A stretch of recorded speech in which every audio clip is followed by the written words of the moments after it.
Hello, beautiful people, and welcome back to another episode of Two Girls, One Doc. One Doc. It's your girl, BD. It's Foreign's the fiance. And we are back with another episode. I just want to say before we get into this episode that we've had a lot more listeners recently, and I just wanted to say hi to the new listeners. We have like a million documentaries that we've covered, so there's a lot to catch up on. And tell a friend to tell a friend so they too can enjoy the musical stylings of Two Girls, One Doc. Yeah, and if you don't make it to the end of this episode, I'll just say it now, like email us, leave a review, all of that good stuff. Really actually do want emails because I want to know what you guys think of us, the podcast, and our personalities actually, or just ask us random questions. I feel like we talk a bit about our personal lives, so you should have a flavour for who we are. So like ask us questions and stuff like that. And yeah, this is being recorded off the back of the Met Gala. I feel like I went to work and I was like, oh my gosh, did anybody else stay up to watch it? And they were like, what's that? Literally, like, everybody was like, what's the Met Gala? And I was like, who was saying what's Met Gala? Everyone. Who's everyone? Like, I'm saying everyone in my team, not one person. Oh, at work. Oh, okay. Not one person knew what it was. Like, only one guy was like, oh, I know. Like, I saw the dresses on Instagram and I was like, my story. And he was like, yeah. So, yeah. But yeah. By the time you guys watch this, my reviews would have gone anyways, but it was very shit as per usual. Can't even say beautiful gowns. Beautiful gowns. Lovely Happy gowns. New Year.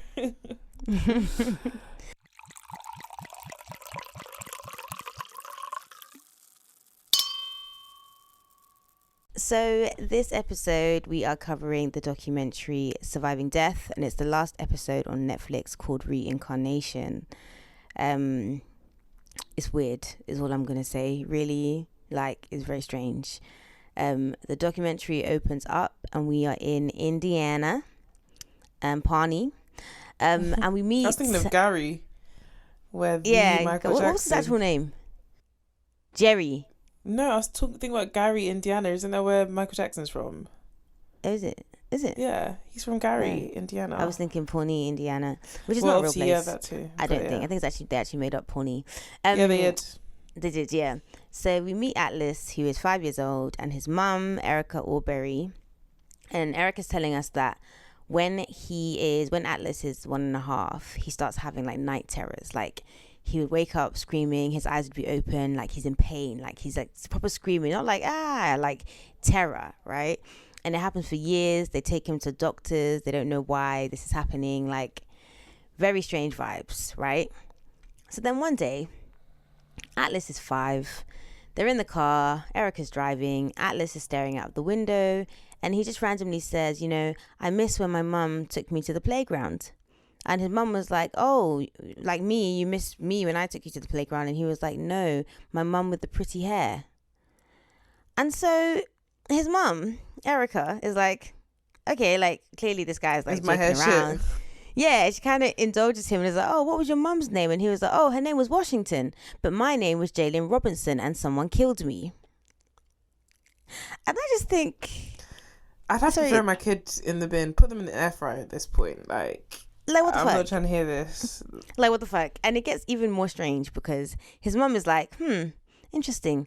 Jalen Robinson, you say? And so she goes on Google, as anyone would do, right? And types in Jalen Robinson. And lo and behold, yeah, there's this kid called Jalen Robinson who was killed. And his mum's name is Kareen Washington, right? Jalen's black, by the way. Atlas is white. She's known from the name Jalen and Atlas. Yeah, well, you never know. Sometimes they're mixed race. But yeah, and so like, it's so funny to me because like, it just occurred to me that like, so Jalen was black. So Atlas in his past life was Jalen, who was black, and was like, oh, my mum with the pretty hair. His mum was also black. So Atlas / Jalen is looking at Erica's straight black hair like, no, this ain't it. Where are the 4C curls? This is lacking some seasoning. Where are the 4C curls? Alice is going to grow up to date only black girls, and he will be the next Jack Harlow. Well, so Jalen Robinson, he died in 2005, and Atlas was born in 2014.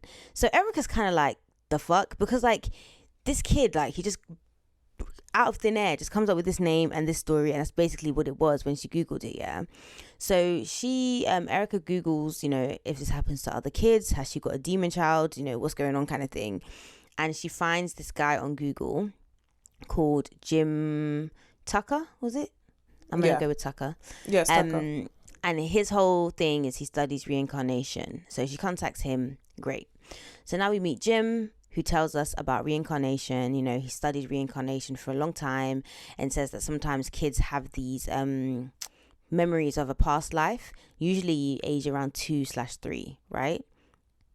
So we see Erica and Atlas who meet Jim. And Erica's like, you know, I'm a Christian, and her family kind of think, oh yeah, he just needs the Lord, like he just needs saving, like clearly, you know, his soul is lost and he just needs to see a pastor and he'll be fine. Jim is doing this thing where like he's showing Atlas different pictures and seeing what he responds to. I don't know how accurate this way of doing things is, but he shows him like pictures of like different men and women to see if he picks the right one. And I think that's very accurate, especially if they're kids, because like there's no like I mean obviously we don't know what happened behind what was filmed, but there was no like suggestion or anything in. No, my reasoning for saying that is because like you showed 2 pictures and was like, do any of these stand out to you? Like you showed 2. Do you know what I mean? Like you picked one of 2. Like there's a 50-50 chance that you were going to pick one that was right. But if you continuously pick the right one. So this is what I'm saying. So he picked 5 out of 5 of them right. And he wasn't like dilly-dallying or dithering about it. Like he literally was just, it's like if someone showed me a picture of my mum and a picture of my mum, Viola Davis. Who's your mum? I would literally be like, oh yeah, that's my mum. And obviously it's not Viola Davis for anyone wondering. Do you know what I mean? So like it was just with that kind of certainty. That's why it's kind of like, oh, interesting. Like he was so confident in his choices and everything. But again, like even in a criminal lineup, they don't just put 2 people and say which one is it. Do you know what I mean? They put multiple. So I think obviously that would have made things more accurate.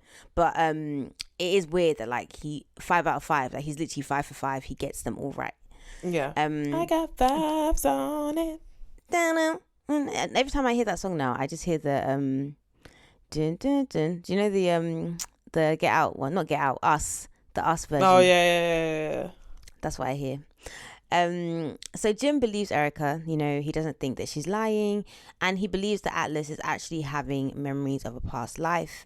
He says that this can happen to children, but usually like by the time they grow up, they let it go and they kind of become immersed in their current life. So it's not really an issue. That's so sad though. If it was me, I'd want to live not a dual life, but I'd still want the memories of my past life. I think that in these situations, and the reason why these ones get to this stage is because they were quite traumatic. Like even the other ones we learn later, like Jalen was killed, so like him waking up, Tara, like your last moments of your life, your last memories were you being killed. So say he comes back now, it's like rah, like I'm experiencing that all over again, and I wouldn't want that. Like I wouldn't want to remember the bad thing that happened to me that caused me to end my life, even if I'm back at something else. I'm kind of like, all right, cool, we back, baby, clean slate. This documentary really made me feel like wish that or hope that I give birth to my granddad, as crazy as that sounds. I figured that you would have those kind of feelings. I literally imagine if I had a baby and they were like, oh, I used to be XYZ, and like I remember when I used to pick you up from board, I'd be like, nah. Yeah. God, that would be amazing. Yeah, well, you never know, because clearly this documentary is showing us that, boy, things are possible.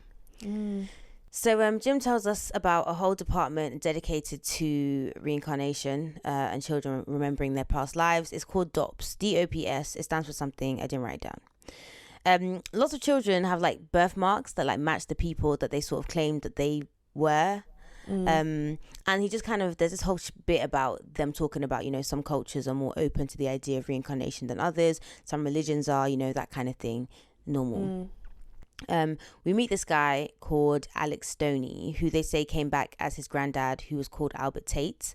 His granddad lost a lot of fingers in like a working accident, and so they kind of say when Alex was born, he would spend a really long time just looking at his hands, almost like in disbelief, like, oh my goodness, like my hands. I've got my fingers back. And then his granddad also used to know where everyone used to sit in the feast hall. Now, they kind of gloss past this. I assume it's like a community thing where everyone goes and eats and Yeah, stuff. yeah, because they have like their reservation area, don't they? Yeah, So- exactly. Yeah, in the reservation. So, Albert, the granddad, used to know everyone's name and where everyone sat. And Alex would do the same thing, but he was a toddler. Do you know what I mean? He'd be greeting everyone and telling them where to sit.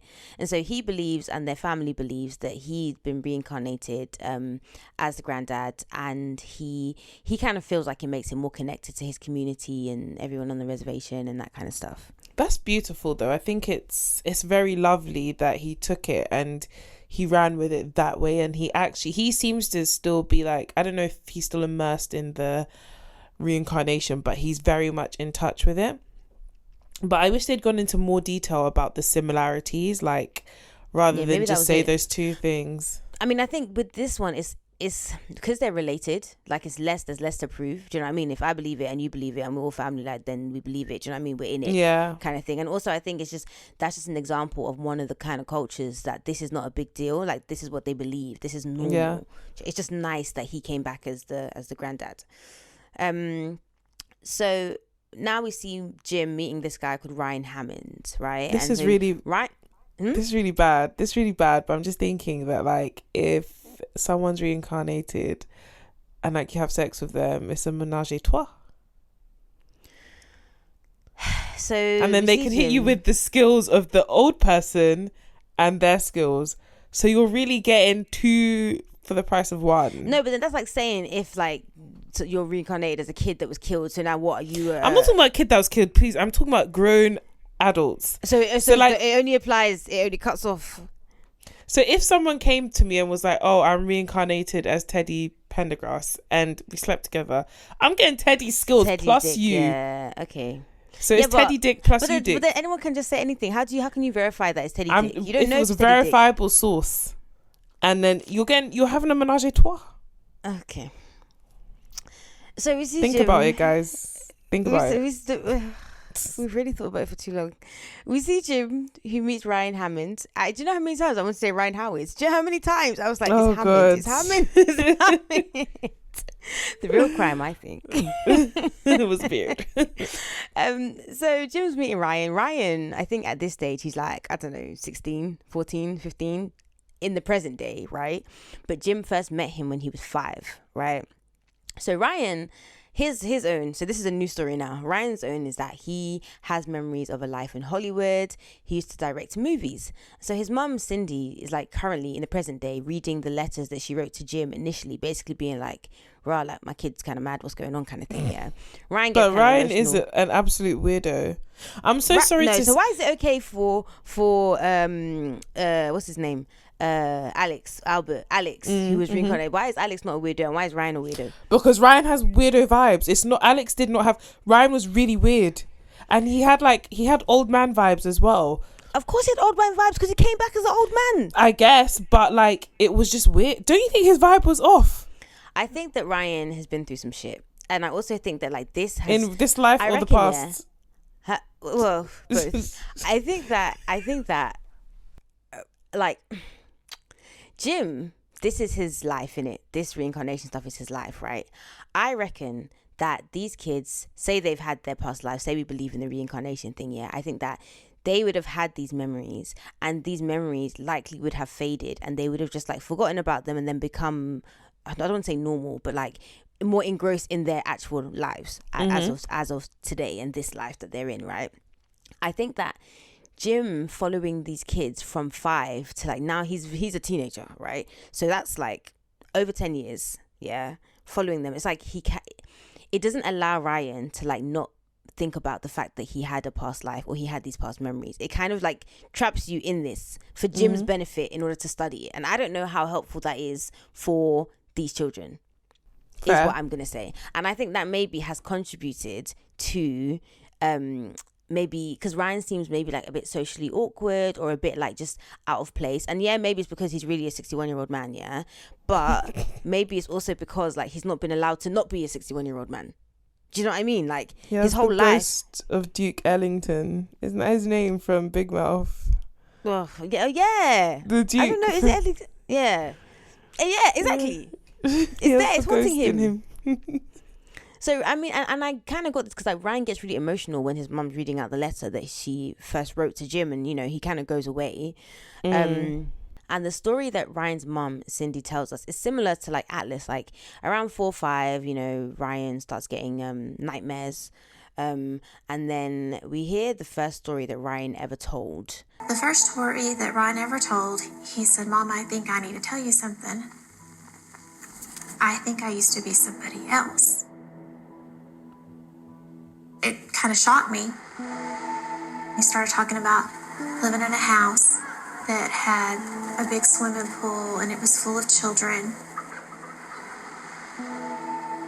A song could come on and he'd start doing a whole tap dance session in the middle of the floor and start talking about when I danced on Broadway. And his mum is like, it's kind of like listening to someone who has dementia or who is experiencing grief at the same time. Like, but then it's weird, but then it's like a kid. Is he just chatting shit, kind of weird. And Kevin is Ryan's dad. And Cindy's kind of baiting him out. Like, this man didn't believe me. Like, I read a book about it and he threw the book at, not at her. He threw the book across the room and was like, oh, this is bullshit, blah, blah, blah. But Cindy's kind of like the driving force of this thing. She's like, okay, well, how can we help him process these memories? Maybe if he goes to somewhere that he used to live or, people that he used to know, maybe that will help. So Cindy goes to the library. Remember those libraries? And she gets like some books on Hollywood. And there's this picture of like a film set, right? And the film is called Night After Night. It's not a bait film. No one really knows about that film. But Ryan points at one of the guys and he's like, oh, mad, look, there's George. Like, oh, that's George. We did a film together. And then he points at another guy and he's like, oh, look, there's me. And like this George guy is apparently some famous guy. But the guy that he points at as himself is some random guy. Like, he's an extra. Yeah. So they had to really do research to find out who is this guy. Turns out his name was Marty Martin, which, okay, a name. To each their own. Right. So Jim Tucker does the photo thing again. Ryan points to Marty again as like, yeah, that's me. He points to this other woman and he's like, yeah, that was my wife. First time, no hesitation. And he also used to talk about this guy called Senator Fives from New York.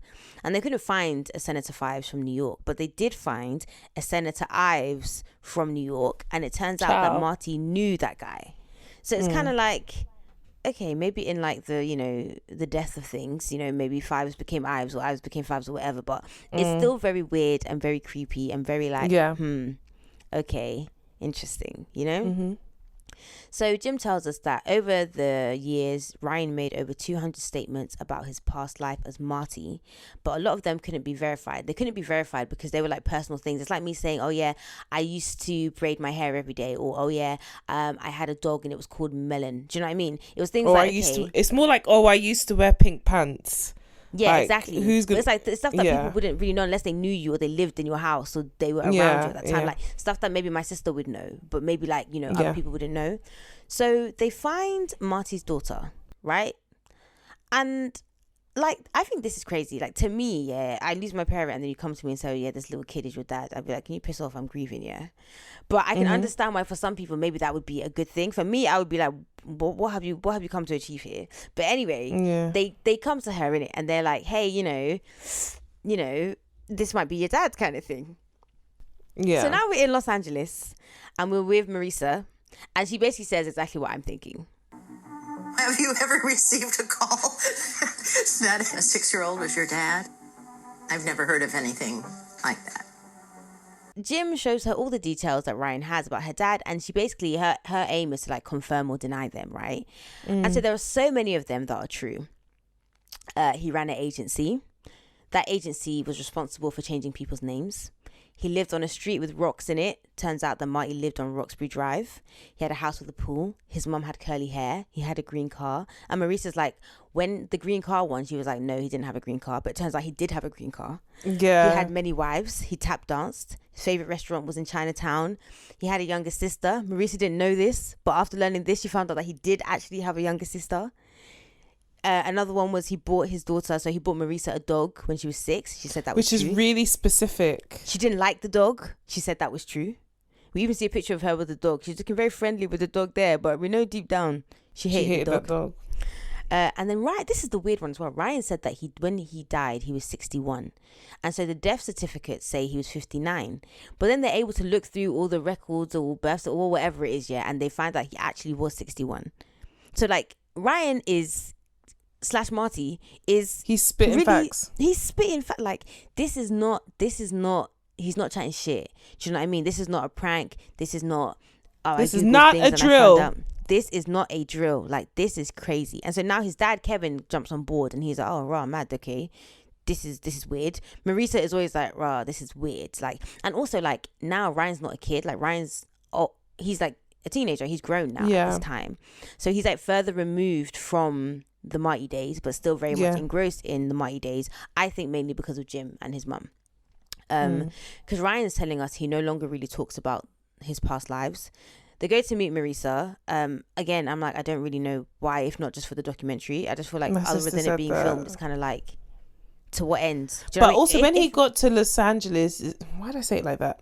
When he got to LA, he was like, he knows that he's not in Oklahoma, but he feels like he's come home. Yeah. Like he felt like he had a strong connection with LA. Yeah, to that place, yeah. And he would do because he's Marty, right? Yeah. So Marisa has her aunt Tony there for emotional support. I didn't really like this bit. It just kind of felt like they were interrogating him, and it's kind of like this is why I said he's a bit weird. But like upon reflection and after speaking to you, I feel like he knew more than he let on, but he just didn't want to engage. Yeah, maybe. I just felt like they were kind of, especially the auntie, I don't really get what her purpose was. Like, she was kind of interrogating him. Like, she's like, oh, it was a bit weird that he, didn't really remember anything. And I'm like, he's not coming to you claiming to be your descendant so he can get inheritance or something. Do you know what I mean? Like, he literally is like, this is not Anastasia. Yeah, like, it's just so weird. It's so weird. It's just like, he's not asking for anything from you, so why are you interrogating him as if like he's like a bad guy? Like he no, I get it though, because people are weird and people are clout chasers. Like if someone walks into the door and was like, yeah, like I'm your granddad reborn, okay, like I'm gonna ask you a couple of questions because people are just weird. How much more do you need to know from that list that they verified? It's like, and asking him like, oh, is there anything you remember about your grandma? Is there anything, like trying to test him? Like he's like, it's just kind of like, mate, like I don't even want to be here. Yeah, I'm here because this documentary told me to. Jim Tucker has nothing else to do. Yeah, and he wants me to do this, and I'm here. Like I'm Marty. Believe it or don't believe it, that's your own personal problem. Like it was just the tone. It wasn't like out of interest or anything. It was very accusatory, is what I'm saying. Like it came across very like, oh yeah, but what about your grandma? What about this? Because I guess you don't want to put, these are people's emotions. Like if someone came in and said, yeah, they're like my grandpa again, and I like was so happy, and then I found out it was a lie, it would have some. I didn't feel like their questions were accusatory. I think she wanted to verify for herself that this was real. But to what end? Like why? Because then when she verifies, then what happens? Then you feel more of a connection with that person. Like you feel like they've come back. Yeah, maybe. More weird things happened though during that time, like because the mum basically is like, oh, he had this really weird thing for like monogram towels, and then they're like, oh, that's crazy because Marty monogrammed everything, like napkins, suits, like every single thing he could put a monogram on, he did. So it's kind of like, yeah, okay, I get it, but I think that Marisa kind of buys it, but I don't think it's that deep to her. She was 8 when her dad died. I don't think it was that deep. I think maybe with the auntie, the sister, I don't know if that was even the sister or whatever. His niece. It was his niece. His niece, yeah. Wait, rah. Anyway, yeah, I guess he would have been really old if he was still alive. But yeah, so it's like she maybe had more of a connection to him. So I guess maybe she, knew him more or like missed him. Yeah. I don't know. But it was just a very strange scene. I was just like, okay, great. I just find these families weird. Like, how do you not know that your dad had a sister? Like, yeah. How do you how are there no like family like? And then it's like, how is that verified then? If we came to you for verification, and then we had to verify the things that you were not able to verify, or not even that you weren't able to verify, you thought that you knew.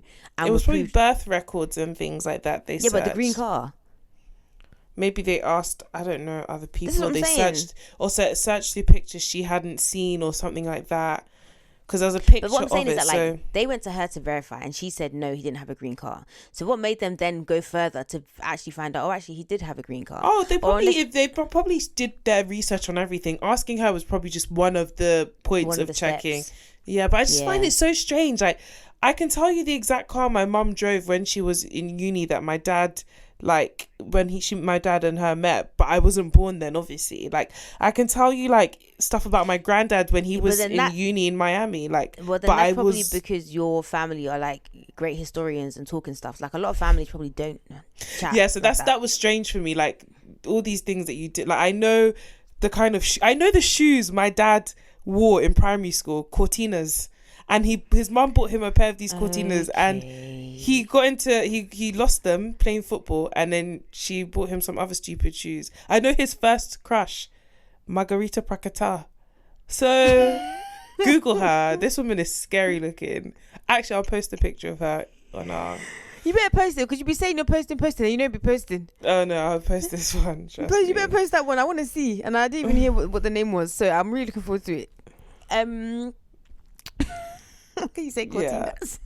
Yeah. I'll post Cortinas as well, because there was one time he showed us a picture of these shoes and everyone was looking at him like, bro, are you for real right now?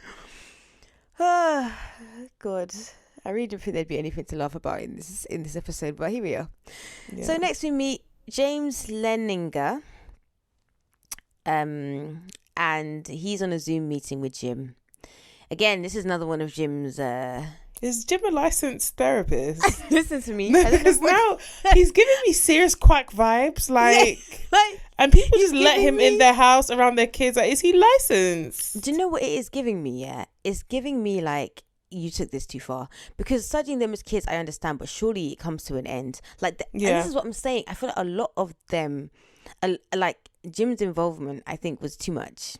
Yeah. I think he should have done the test as a kid and been like, yeah, this is normal for kids, you know, they tend to grow out of it or whatever, and then maybe check up with them again, I don't know, 10 years later. I guess being a great what's the word I'm looking for, scientist or whatever, like you monitor your samples over the years, and then you think about your conclusion. Okay, but this is not and an like even him though. he it's got not past experiment. But he got past this research on from somebody else, so he will bequeath this research onto someone else.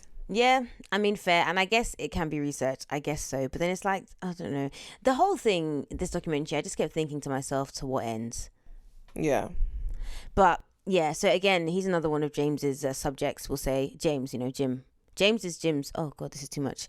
James is the guy, the kid. Jim is Jim, right? Yeah. So Jim would speak to him when he was a kid, you know, now he's catching up with him. Oh my gosh, we've had Jim and Ryan. Yeah, Jim and Ryan, literally. Crazy. Have we got anyone else? No, Jim and Ryan we've got here, yeah. So James remembers being in a plane crash in his past life. Again, he has the nightmares. This is like terrifying to me. Like, and James is getting really emotional, like when he's like remembering. He's like, it's that terror knowing that you're about to die. Like, he gets that sometimes, and he doesn't get it all the time anymore, but like sometimes it comes back to him and it's like terrifying. I wonder if he like flies now. I wonder if he goes on I was planes. thinking that. I wonder if he goes on planes. Yeah, I was thinking that. So his parents, Andrea and Bruce, they tell us, you know, he had nightmares for months, and they'd find him like lying on his back and like kicking in the air, his hands and feet in the air, and Andrea describes it as like him trying to get out of a box. And then she clocks he's saying, airplane crash, on fire, little man can't get out, over and over and over and over again. And James is saying that he had a friend called Jack Larson, right? And then when he's like 3, he's only drawing like pictures of like battle scenes and planes and stuff. And then one day he says to his mum, Mama, before I was a pilot, that's why I'm giving him this voice. Run, Forrest, run! Mama, before I was born, I was a pilot and my airplane got shot in the engine and crashed in the water, and that's how I died. So the mum thinks that he might be remembering a past life, and again, the dad is like, no. Computer says no. So now the dad starts to believe him when guns are involved. No, I'm joking. So he basically, James is saying, you know, he was shot down by the Japanese. And even the phrasing, the Japanese, that is an old man phrase. It's so that racist. Is a veteran phrase, because, you know, they were the other side. Literally, the other side. Yeah, literally, like, he's like, they were shot down by the Japanese. And he tells them, he gives them the name Natoma and says it's a ship. And his dad finds, you know, goes on Google and finds proof of what James has been saying. So Jack Larson was an officer on the Natoma ship. Was he dead? I didn't get that. Did he die? I mean, on I that don't know. I ship? guess so. Probably. I don't think he died at that time, but he probably is dead by now. But do you know, like, what I find really, because my sister jumped in this documentary when that lad went to go see Risa and co, and then she's just saying that, oh, this doesn't make sense. Like, kids could have gotten this information from any place. From where? So she started the one that she watched in its entirety was this James story. And I said to, like, even the information, his dad had to dig deep to find this stuff, right? Yeah. It wasn't like This wasn't like just on Google's first 2 pages. literally, like, this is deep sleuthing, right? So where would a kid have gotten this information from? And if that is not? like actively searching. I'm typing in these words and these And names. she's like, oh, Jack Larson is such a common name. I ain't heard no Jack Larson in my life. No, it's weird, man. It's like, and who even speaks? I mean, I know Americans are more prone to like first name, surname vibes. Like, that's how they refer to each other. But like, still, it's just weird. It's strange, right? It's weird. Yeah. Like, even so yeah, the Japanese, like you said, that's it's what I'm such saying. That old phrasing man. is so old, man. Yeah, like it's what so kid is saying old. the Japanese? Like, shot down by the Japanese. That is someone who has been in the war. Do you know what I mean? So yeah, so we found out that Jack Larson was actually an officer on the Natoma ship. We got Jack Larson from James, we got Natoma from James. And then Bruce, the dad, he learns that only one pilot was killed at that time. There was a lot more information about the war, the fighting, or whatever was going on with men being men. Yeah, if you want, you can watch the documentary. I wasn't that interested, so I just picked the essentials. Yeah, so one pilot was killed at that time, and his name was James M. Houston Jr., right? Which makes James, the third James. And so the reason that's important is because his mum is like, whenever he would write his name, and we see pictures of this, he would write James 3. Always James 3. And it was like, babes, like, what are you doing yet? Always James 3. And then he used to be James Jr. Obviously, that was the pilot that got shot down. So now that he's James again, which again, coincidence that they named him James, he is now James 3 because he was James 2 in his last life, right? Mm-hmm. So again, they want to contact the family, and they contact his sister, Annie Barron. And like, this is kind of cute. Like, she gets to meet him as a kid. So as James 3 and 2, right? So he's like, when they meet, it's like they knew each other. It was weird. Like, she believes him instantly. And she's just like, yeah, it's like being with my brother again kind of thing. Yeah.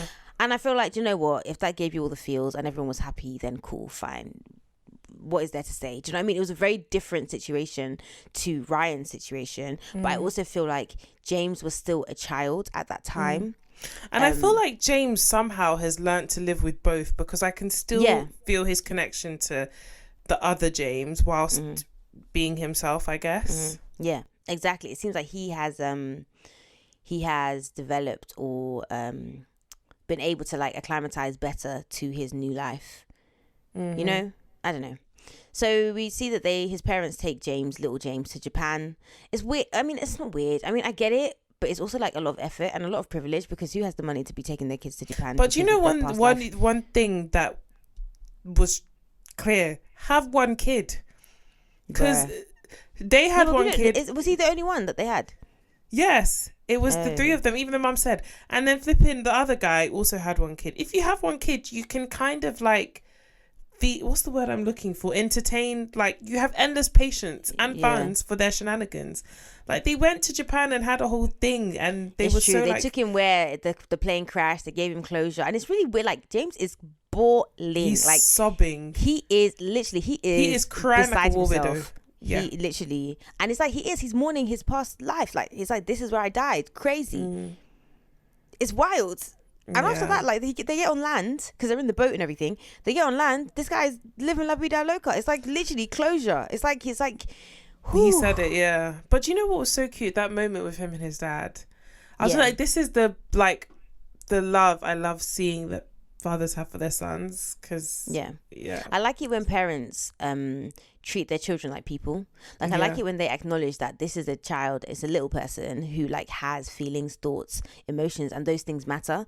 I hate the whole like, oh, you're a kid, shut the fuck up and do what I say, I'm your mum, I'm your dad. It's like, mate, I didn't ask to be here, and I'm grown. I'm not grown, but I'm a human being, and like, I have thoughts and feelings, and they should be acknowledged. And as extra as, you know, I kind of think this is, I do rate it a lot, because it's like, it helped, and I think maybe that's why, or that contributes to why James seems to be a better adjusted person than some of the other people, Ryan, that we saw on this documentary. But yeah, like that's it. That's the end of the documentary. Yeah. It's crazy. I mean, I really enjoyed it. I'd say watch it. I would say watch it. Yeah. And yeah. The rest of the series is good as well. I haven't watched everything, but I've watched a few bits. I watched here the and first there. one. There's another one where like this woman, she went like hiking or whatever, and then like she fell off like I think she was in a boat or whatever. I say hiking, canoeing is the thing. That's the first one. Yeah, and she found she like died, and then like she came back, and I remember thinking, what the but fuck? everybody makes dying. I'm not suicidal, but everyone makes dying just seem so beautiful. Like the end bit, right? Everyone's like some like, but that episode was crazy because like a lot of people, they have like this group where they do like therapy and stuff, and they're like the reason they have that, because I never think, when I think of near death experiences, I think, whoa, it's scary, like you almost died, there's obviously going to be trauma there, but a lot of people say that what's traumatic is still being alive.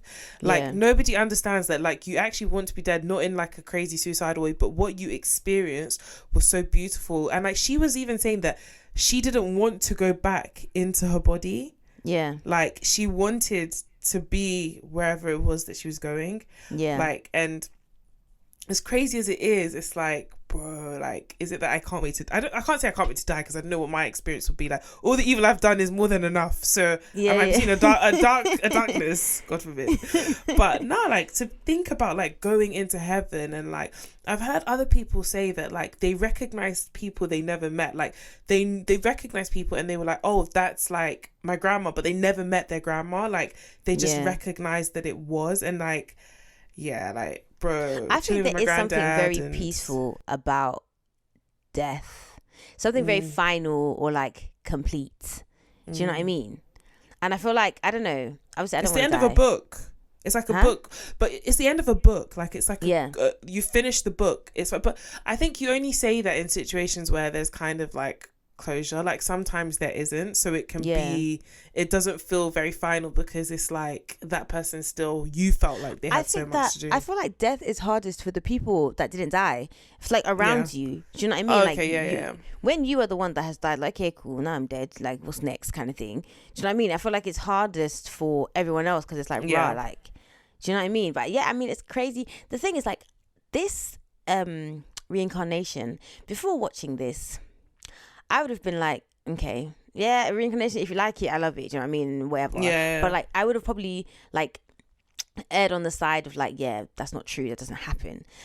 After watching it, I'm very much like, I kind of get it, I believe it, because a lot of this stuff is like, how would they know? Nobody's gonna know, kind of thing.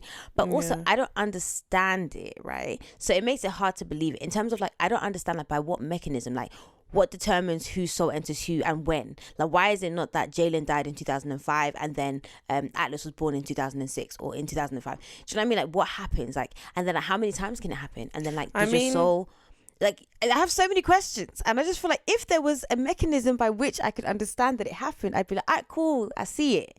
Yeah, my reason for believing it is kind of stupid, but like the SIM I have on my phone right now has been reused, right? So there's a lady called Julie Bunce. Julie, if you're out there, you say Julie. Literally, I have your fucking now, like, all the time. Hi, can I speak to Julie Bunce? Can I speak to? I'm not fucking Julie. Like, now I just hang up when I hear Mrs. Bunce or Julie Bunce. I just hang up. Right? That's actually crazy. My suspicion is she's an older woman who's passed on. I don't know why. Julie could be alive and well and young, but like Julie and Bunce, it sounds a bit older. But anyways, that really makes me feel like, like I do think maybe like God does want to recycle of souls, like. Yeah, and that's the thing. It's the soul, right? Yeah. It's like, but then I think like, okay, say I'm now somebody else, yeah? What part of, how much of them is me and how much of me is me? But I think that's why in his grand design, he makes it so that when you get to exactly, you forget. Yeah. Because obviously then you'd be living two lives, and then you have all these other ethical questions like. So this is what I mean. You're meant to forget, but then Jim comes along and Jim doesn't want you to forget. He doesn't allow you to forget because he has a paper to write. You see what I mean? I Yeah. reckon, yeah. Say this is the case, and you whatever. He maybe like Ryan would always have a bit of Marty in him. Maybe there's some reason why like he really connects with old Hollywood films, and that's just how he is. And really, it's because he's Marty. But he doesn't need to remember that. He doesn't need to have the trauma or confusion or go and meet Marty's fucking daughter. It's like cool. Like okay, we've recycled the soul. Do we need to go back and do you know what I mean? Like yeah, and I also think as well. Like I believe what I think it was James who said that like maybe people come back because they have something that they're meant to do, and like obviously I don't know what it is. It was it could be Alex or Albert. Alex, yeah, whoever said it. I do believe that. I think sometimes there's some done. Yeah, your work is not done, but your time was up. So God like gives you, because I think with a lot of reincarnation stories as well, you always find that like the person who's come back as someone else, they're able to connect with the previous person's family. I don't know if like you understand what I'm trying to say. Like I remember, I think I told you on the pod how like there was a woman who had twins and then they died and then she had another set of twins. Yeah, like all the reincarnation stories I've heard have always been like that. Like this James story, I've actually heard it before, kind of thing. This was not the first time I heard it. I read it somewhere, and like it's always in a way where it's like, so he lived in America. It was accessible for him to meet like James's sister, Annie, right? And like what's the other one, the Ryan was able to meet Risa, kind of thing, and that maybe gave her some comfort, or maybe there was something, maybe Risa just even needed to know some stuff about her dad's past that she didn't know, right? That was important for her to know. So like there's always like, I feel like it's always a thing like that. It's never like, oh, like I'm living in England and suddenly like I'm reincarnated as some Amazonian woman. This is what I think. I think, okay, but why not? Like, why not? Is there a different? Is it like if you die somewhere, then is the reincarnation? No, I think only it's travel about so far. It's about you. No, it's not about soul traveling so far. It's about you doing it in a way so that like you have the connection can be made, basically. Exactly. And I also think it happens to people who are more susceptible. Like if you're in an environment where like it's allowed to, like, okay, like even me, maybe I was reincarnated, but my parents were never going to entertain that shit. So like you would never have been allowed to. They would just bind the spirits, and then that's it. No more nightmares. And that's it, fam. Eat your food and sit there and eat your food. So basically, it probably wouldn't have happened to someone like me because I'm not in an environment where that would be nurtured to allow me do what maybe that other person that or explore that. Yeah, exactly. Whereas like in that Alex's family is something that's normal. In Ryan's family, his mum backed him. In James's family, his mum backed him as well. So yeah, I mean, listen, I'm not the grand architect. I'm just a woman, 2 tits and a cooch making a podcast. So it's limited to what I know, but that's my thought process when I rationalize it. Yeah, I enjoyed this documentary. I did. It was very weird. And I was just like, the fuck? But like, I enjoyed it. And again, I would suggest watching it. And that first episode of the series too, that was really interesting. Those are the only ones I've watched so far. It wasn't creepy, by the way, because we have some people that don't like creepy things. It wasn't creepy. It wasn't creepy. It wasn't, you know what we were talking about when we first mentioned doing this documentary? Not in the last episode, the one before. We were just talking about how there were like weird stories of like creepy kids or whatever. It wasn't so much that. I mean, I think there is a level of creepiness to it. Not creepiness, that's the wrong word. Just like disbelief, or like, whoa, this is so strange, like how weird. But yeah, I think it's worth watching. Yeah, I just want to put it out there, bro. I don't want to be reincarnated. Whenever I die, I've had more than my fill of this world. I have nothing more to say. Like, you know, when they say, everything. Oh, like, I don't want to get glasses. I've seen enough. Like, I've actually seen enough. So, like, please, I don't want to come back as anyone or anything. Okay. Let me go and rest once and for all. I've done everything I was meant to do. I've done, even whenever I die, I've finished my work on this earth. Let me rest. Like, it's enough.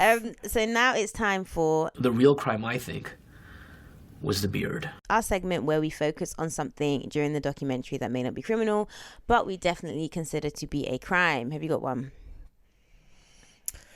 I think it was just Jim and his general like being, really. I don't have much more to say. Like, I would really like to know if he's licensed. That would be a really important thing. I think Jim. I mean, he means well. And also, the other crime was that Atlas, poor baby, like, came back white. Not there's anything wrong with being white, but just like I can tell that he wanted to be with his. There's certain songs he can't sing anymore. Yeah, there's certain songs he can't Yeah. sing. There's Some certain songs fried he can't sing chickens that he's anymore. not gonna taste. They say, who was in Paris? You said what? Now? but I was black in my part. You said what? You say where? Not in this one. Fam. So it's peak. It's peak for him. But yeah. Yeah. I'd love to know if he ever made any connection with The family. the Jalen. Yeah, I'm sure that would have meant a lot to Jalen. And also, I think it would have been harder in that situation because, like, Jalen was a kid when he died. Like, what was Yeah. there to really know? Do you know what I mean? Oh, my mum took me to the park. Okay, yeah, so did my mum. Do you know what I mean? Like, I think it's a bit harder there. And Yeah. I think, yeah. I mean, I believe the kids. I'm not going to lie. Like, I just think I agree with what you said in terms of, like, why would they lie? How would they know? How would they have Yeah. such detail? Why would they speak in the way that they speak? Yeah, boy, yeah. So what's your But yeah. crime? Mine was Jim. Okay.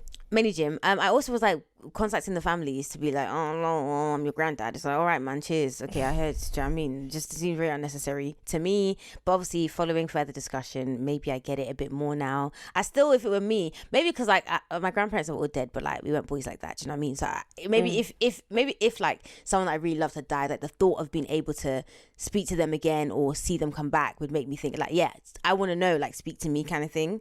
But I figure if I die, you'd want me to. No, you would just appear in my mirror, then baby pictures of you in the night, and be like, "Oh my god!" You say sex 3 times, and I'd be Just there. like, literally, Like fucking Candyman. sex, titties. No, but guys, for real, if any of you think that you're reincarnated as my granddad, holler me ASAP. Yeah, or if you have any stories, if you have any like any of your own stories or experiences or anything, like I would love to know. It's just so interesting. Like I get why Jim is researching it. I just think that he's doing a lot. Do you know what I mean? Yeah. He's the kind of guy that would end up on Law and Order SVU and not for a good reason. He's weird. You will end up in McDonald's. Yeah. No, but you know what? Like, also I think the main reason I believe in all this shit is that, like, I think it's hubristic as people to believe that, like, okay, when you die, do you know how powerful the spirit is? Like, your spirit has, whether you're Christian or not, yeah, whatever that spirit inside you, it's more than just your mind. Like, yeah, human beings have willpower beyond. I think it's the most powerful thing. Like, you can will things into existence by, like, the power you have in your spirit. So why would you think that because this useless flesh, this meat suit you're wearing, yeah, because it's given up, lazy shit, because it's given up, your spirit will then give up. Your spirit, like, you can eat all the carbs you want, your spirit is not going to get cholesterol or have a heart attack. Like, that shit is strong. So ciao. But still, I don't want to come back. I've seen enough. Your spirit and my spirit is weak. My spirit weak. My spirit is finished. She got type 2 diabetes. She ready to go. So what are we doing next? Oh shit! Something about Next. getting scammed. It's on okay. I Depop. know. I was just asking rhetorically. I said rhetorically. Lord have mercy. That's my spirit. She gone. I was asking rhetorically. So next we're doing Our Father, which is Who Art in Heaven. It's on Netflix. It's not out yet. Well, I don't know when you're listening to this. It's not out at the time of this recording. It comes out on the 11th of May. So we will be covering it next week. It's actually mad. I listened to a podcast on this and I was trying to find the name of it so that I could say it, and I found it. It's called The Immaculate Deception, right? And I'm really looking forward to the documentary because now I get to see what they look like. It's a wild documentary. It's a wild story. It's literally, this is crazy. Like, this guy, anyway, you'll hear the trailer, so listen to the end. But it's wild. It's wild. It's wild. It's wild. I'm very looking forward to it. I have so much to say, not just about this, but like the general. But yeah, mate, that's gonna be an episode and a half. Gonna be an episode, yep. But in the meantime, between time, you can find us on Instagram, Twitter, Facebook, YouTube, TikTok. 2girls1doc. There's an underscore on TikTok. Also, you can email us at 2girls1doc@gmail.com. You can tweet us at 2girls1doc. Thoughts, feelings, reviews, what's that thing called, suggestions for documentaries, that would be good. You can also now, if you listen on Spotify, you can rate us. I see some people have, which is great. You can give us 5 stars. You can give us less, but like don't. I hope the ratings have been 5 stars so far. Well, I gave us 5 stars, so maybe that's the only one I can see is my one. But maybe I have to sign in. Maybe I have to sign into the podcasting to see what other people are giving us. But if it's not going to be 5 stars, like then just it's okay. Don't just stress yourself. Put it in. Yeah, don't stress But guys, yourselves. yeah, no, but guys, seriously, on a serious note, we're really happy we've got more listeners. It's very motivating, and please do share this. I've had a few DMs like, oh my gosh, I love your podcast.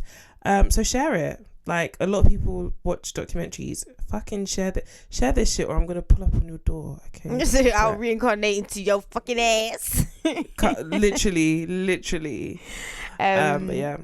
But yeah, guys, no, thanks again for listening, for making it this far. And yeah, we'll see you next week for a mad documentary. It's gonna be crazy. It's on Netflix though, so if you like, do free trial from the 11th of May. All right, guys. All right, bye. Bye.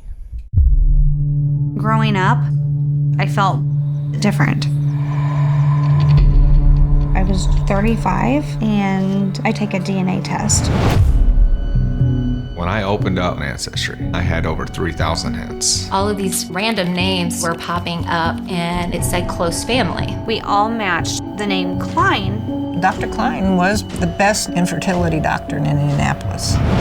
Right then, I knew Klein was our biological father. So that's when strange things started happening. I think it was some sick experiment for him. Most of us have blonde hair, blue eyes. It was almost like this perfect Aryan clan. It's disgusting. How the fuck did no one know? For decades. I had to tell my husband, we're just now finding out that Julie is not yours.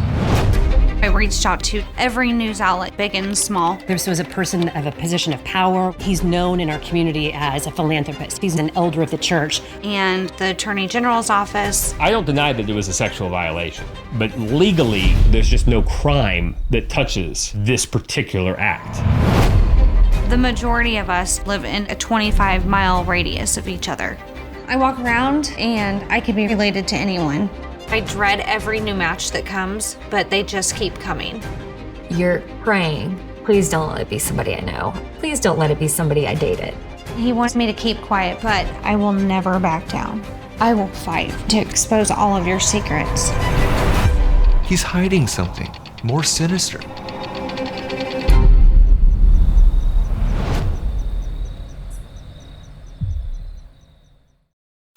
I can't see you, but I can see that you're moving and putting your hand in the air. It says poor connection. I don't know if you can hear me. I can hear you, but Okay. I think there was a ghost. Like, I had what's the word? An encounter, because something just turned. Because the connection is poor. Oh, you're back, so the ghost is gone now. No, something just turned off my What turned off? camera. Your camera is off, but I can see you It's though. still, yeah, but it went off. What turned it off? In the name of Jesus. In the name of Jesus. Not me, not my past life spirit Over Satan. showing herself. No, I think it was just a poor connection. Yeah, I would think so.